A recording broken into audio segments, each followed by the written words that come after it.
Magluto tayo ng adobo. So, ating igisa po sa bawang.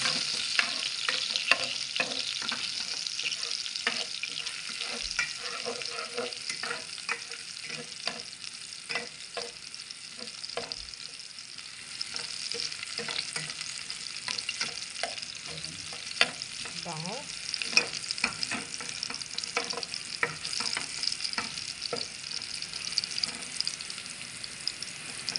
And then guys, sunod natin ang sibuyas.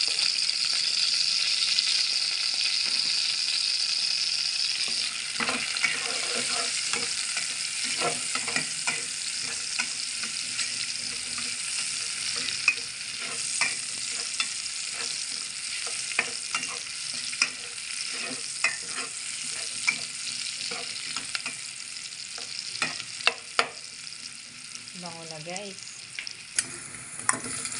Then, isunod natin ang ating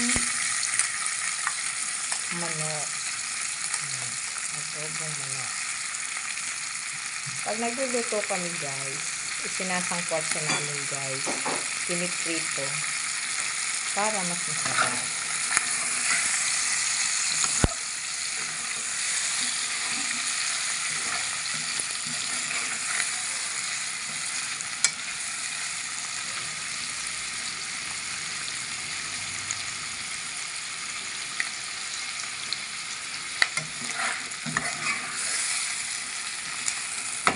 Yan, imitas-mitas lang po natin. Ayan, malambot na to guys kasi napakulo na namin sa tuyo at soka.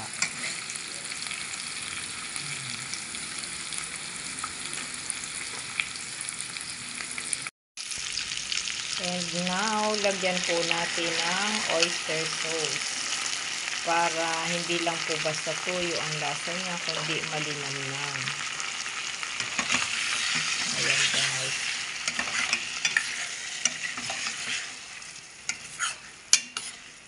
Mikos-mikos natin.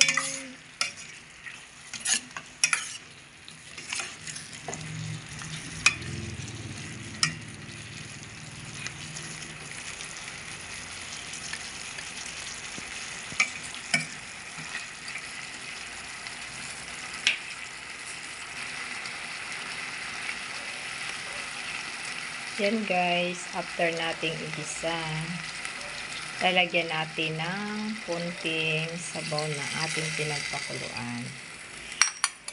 Yan po, sama na rin natin yung laurel. Yan guys.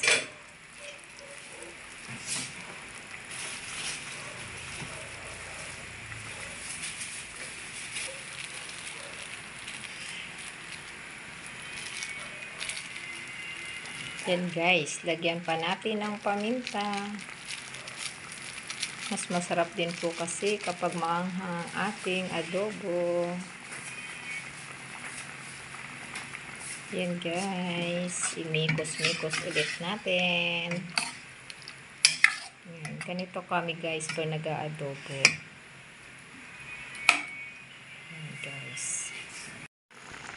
Ayan guys, hayaan lang po natin na kumulo hanggang sa mabawasan yung sabaw. So yan, tapos okay na yan guys, ganyan lang. Medyo haluin lang po natin.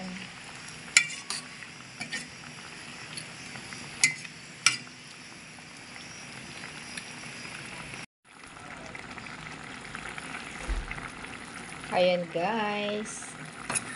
And now, our adobo is already done.